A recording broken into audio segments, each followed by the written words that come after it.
এবারে metal presence কৃষি সংবাদ, সুজলা সুফলা।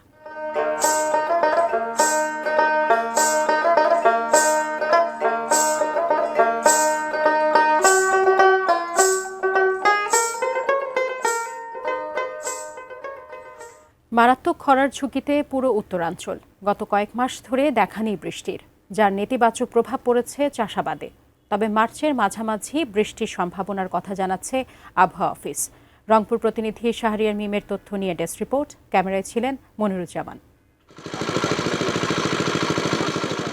গ্রীষ্মকালীন সবজিসহ বিভিন্ন ফসল আবাদে ব্যস্ত সময় পার করছেন উত্তরাঞ্চলের কৃষকরা। তবে গত 4 মাসে বৃষ্টিপাত না হওয়ায় পুরো কৃষি এখন সেচ নির্ভর।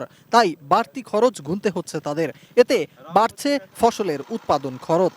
সেচ দিয়ে আবাদ করা লাগে, 2-3 বার পানি দিয়েও আবাদ হয় না, এই যে জলি পুড়ি যায়। আবহাওয়া প্রতিকূলতার কারণে বৃষ্টি হচ্ছে না, 2 বার পানি দিতে হয়েছে, আরো 3-4 বার পানি দেওয়া লাগবে। বৃষ্টি না হওয়ায় সেচের খরচ যেমন বেড়েছে, অপরিকল্পিত সেচ যন্ত্রের ব্যাপক ব্যবহারে ভূগর্ভস্থ পানির স্তরও দিন দিন নেমে যাচ্ছে।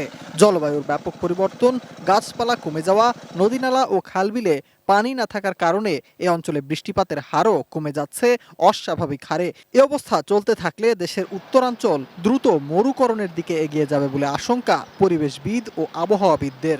জমির পানির স্তরটা যখন নিচে নেমে যায়, তখন শস্য যে পরিমাণ প্রোডাকশন হওয়ার কথা সেই প্রোডাকশনটা তখন হয় না। এই সব মিলিয়ে খরাটা খুবই গুরুত্বপূর্ণ বিষয় বিভিন্ন সেক্টরে, বিশেষ করে কৃষির ক্ষেত্রে, এবং সেটা আমাদের উত্তরবঙ্গের জন্য আরও বেশি একটা অ্যালার্মিং বিষয়। আগামী 10 তারিখের দিকে মেঘ আসার সম্ভাবনা রয়েছে, অর্থাৎ সেটাতে খুব বেশি বৃষ্টিপাত নাই, বাট হালকা ধরনের বৃষ্টিপাতের একটা সম্ভাবনা রয়েছে। জলবায়ু পরিবর্তনের কথা বিবেচনায় রেখে খরার হাত থেকে বাঁচতে উত্তরাঞ্চলের জেলাগুলোয় বেশি বেশি গাছ লাগানোর বিকল্প নেই বলে মনে করছেন বিশেষজ্ঞরা।